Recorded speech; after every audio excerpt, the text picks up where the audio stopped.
Cabinet ಕಮಿಟಿಯಲ್ಲಿ ಚರ್ಚೆಯಾಗುವ ಗೌಪ್ಯತೆ ಕಾಪಾಡಬೇಕಾದ ವಿಚಾರ ಪತ್ರಕರ್ತ ಅರ್ನಾಬ್ ಗೋಸ್ವಾಮಿಗೆ ತಿಳಿಯುತ್ತೆ ಎಂದಾದಲ್ಲಿ ಇದು ದೇಶದ್ರೋಹದ ಕೆಲಸವಾಗಿದೆ.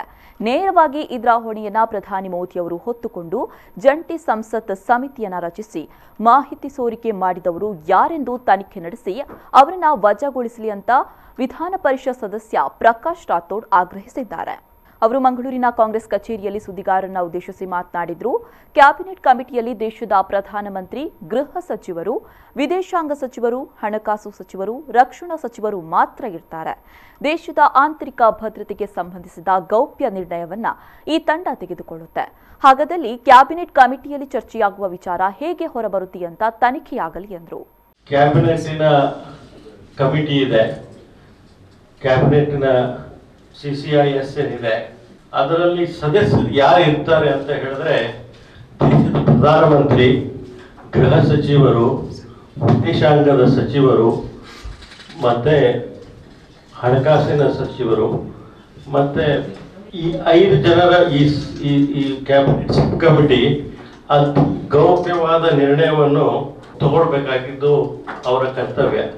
ಆದರೆ ಇದು ಸೋರಿಕೆ ಆಗಿದೆ. ಇವತ್ತು ಒಂದು ದೇಶದ್ರೋಹದ ಕೆಲಸ ಇವತ್ತು ಆಗಿದೆ. ಇದರ ಯಾರು ಹೊಣೆ ಹೊತ್ತಬೇಕು? ಇವತ್ತು ಇದನ್ನ ಪ್ರಧಾನಮಂತ್ರಿಯವರು ನೇರವಾಗಿ ಹೊಣೆ ಹೊತ್ತಬೇಕು. ಇದನ್ನ ಈ ಗೌಪ್ಯವಾದ ನಿರ್ಣಯವನ್ನು ಯಾರು ಇದನ್ನ ಬೇರೆಯವರಿಗೆ ಅದನ್ನ ಲೀಕ್ ಮಾಡಿದ್ದಾರೆ, ಈ ರಹಸ್ಯವನ್ನು ಬಿಟ್ಕೊಟ್ಟಿದ್ದಾರೆ, ಅದು ವೃತ್ತ ಸಚಿವರು ಇರಬೇಕು, ಇಲ್ಲ ಗೃಹ ಸಚಿವರು ಇರಬೇಕು, ಇಲ್ಲ ಅಂದ್ರೆ ಪ್ರಧಾನಮಂತ್ರಿ ಇರಬೇಕು, ಪ್ರಧಾನಮಂತ್ರಿಯ ಕಾರ್ಯಾಲಯ ಇರಬೇಕು.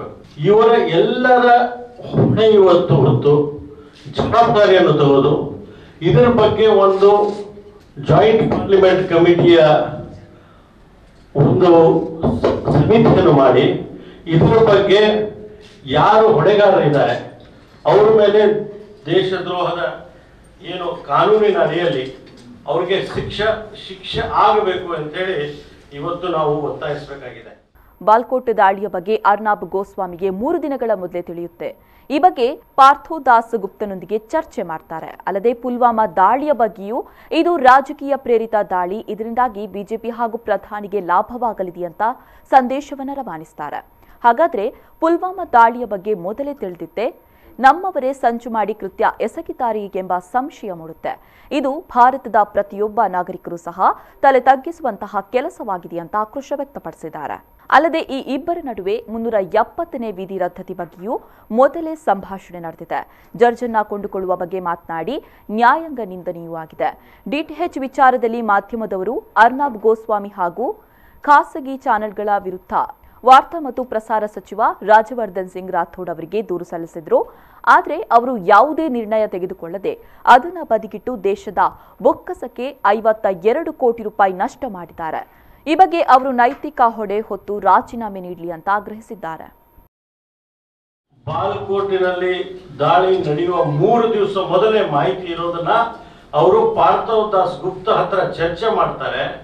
ಅದನ್ನ ಚರ್ಚೆ ಮಾಡಿ ಆ ಬಾಲ್ಕೋಟಿನ ದಾಳಿ ಆಗುವ ಸಮಯದಲ್ಲಿ ಏನ್ ಹೇಳ್ತಾರೆ ಇಂಗ್ಲಿಷ್ ನಲ್ಲಿ ಅಂತ ಹೇಳಿದ್ರೆ, we have one it like nobody's business ಅಂತ ಹೇಳ್ತಾರೆ. ಭವಿಷ್ಯ we have one like crazy, this attack we have one like crazy ಅಂತ ಅರ್ನಾಬ್ ಗೋಸ್ವಾಮಿ ವಾಟ್ಸಪ್ ನಲ್ಲಿ ಚಾಟ್ ಅಲ್ಲಿ ಮಾಡ್ತಾರೆ. ಅವರ ಮನಸ್ಥಿತಿ ಯಾವ ತರ ಇದೆ ಇವತ್ತು ಅಂತ ಹೇಳಿ ನಮ್ಗೆ ಗೊತ್ತಾಗ್ಬೋದು.